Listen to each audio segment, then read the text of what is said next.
Queen Elizabeth II always detested Camilla Parker Bowles and only agreed to give her blessing for the royal to be known as Queen Consort because of an unspoken deal behind the scenes over Prince Andrew, King Charles III's biographer told Newsweek's Royal Report podcast.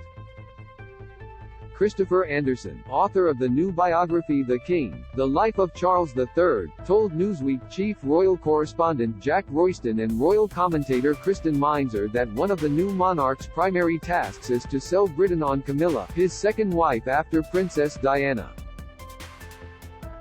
Camilla, now Queen Camilla or the Queen Consort, met Charles in the 1970s, and from then on the couple had an on and off relationship. During his marriage to Diana, which began in 1981, Charles admitted to committing adultery when his marriage had become irrevocably broken down. In a 1995 Panorama interview on the BBC, Diana said of Camilla, "Well, there were 3 of us in this marriage. So it was a bit crowded." After Diana's death in a 1997 Paris car crash, Charles and Camilla went public with their relationship and eventually married in 2005. His first job is to sell Britain on Camilla, Andersen told Royston and Meinzer while speaking about the challenges Charles faces as he begins his reign. "I realize that the public attitude has softened toward her a bit over the years, but not a lot. As recently as November, last year, there was a YouGov poll that showed that only 14% of people in Great Britain were willing to accept her as queen," he said. Andersen went on to discuss what he described as a subsequent deal that was worked out, kind of very subtle and unspoken deal behind the scenes, that resulted in the Queen suddenly endorsing Camilla. "It's something that she resisted doing for many, many years, and it involved a kind of quid pro quo." Elizabeth's relationship with Camilla, before she married Charles and then as a daughter-in-law, has been widely speculated about. In the early years of Charles' relationship with her, the Queen reportedly regarded Camilla cautiously. That grew to a total distancing following Diana's death, before the Queen began warming toward her in the later years of her life. "The Queen always detested Camilla," Andersen said. "The Queen Mother particularly detested Camilla because she was throwing a wrench in the works. Because of Camilla, the monarchy was kinda brought to the brink of destruction. Charles would not give up Camilla, and as a result, well, we know what happened with all the scandals and whatnot," he continued. So when Diana died, Camilla was blamed by a lot of people for the situation, which resulted in Diana's death, and Camilla became the most hated woman in England, if not the world, for a while there. Following the princess' death, a palace spin operation titled Operation PB, Parker Bowles, was reportedly enacted in an attempt to rehabilitate the image of the woman in Charles' life.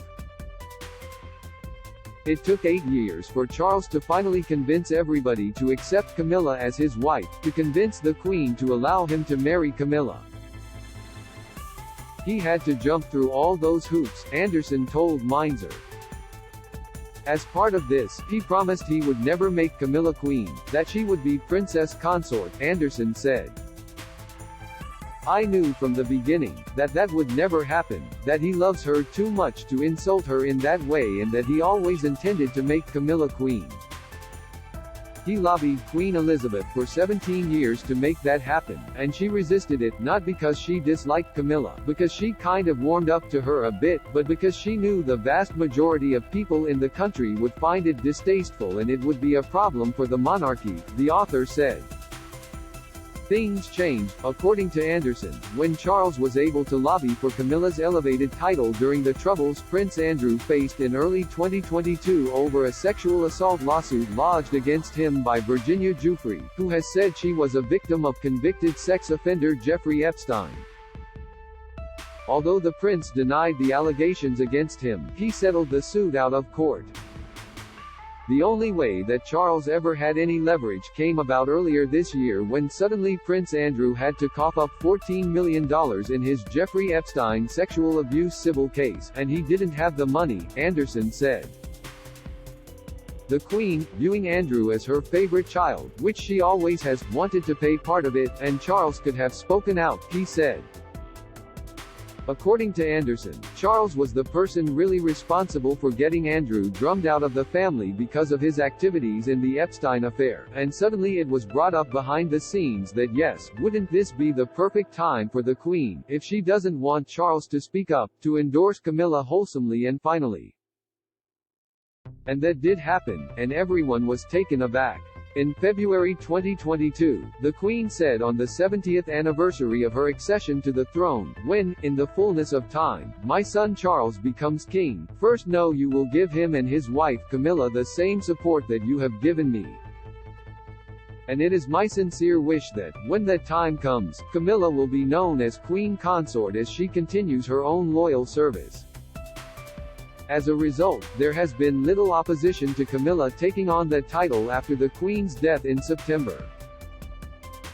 Third quarter polling results by YouGov show that Camilla has a 44% popularity rating with the British public, on par with her husband.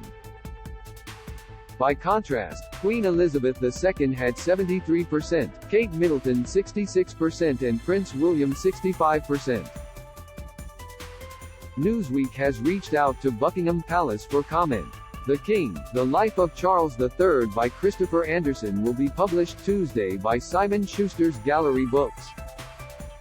Do you have a question about King Charles III, William and Kate, Meghan and Harry or their family that you would like our experienced royal correspondents to answer? Email royals@newsweek.com. We'd love to hear from you.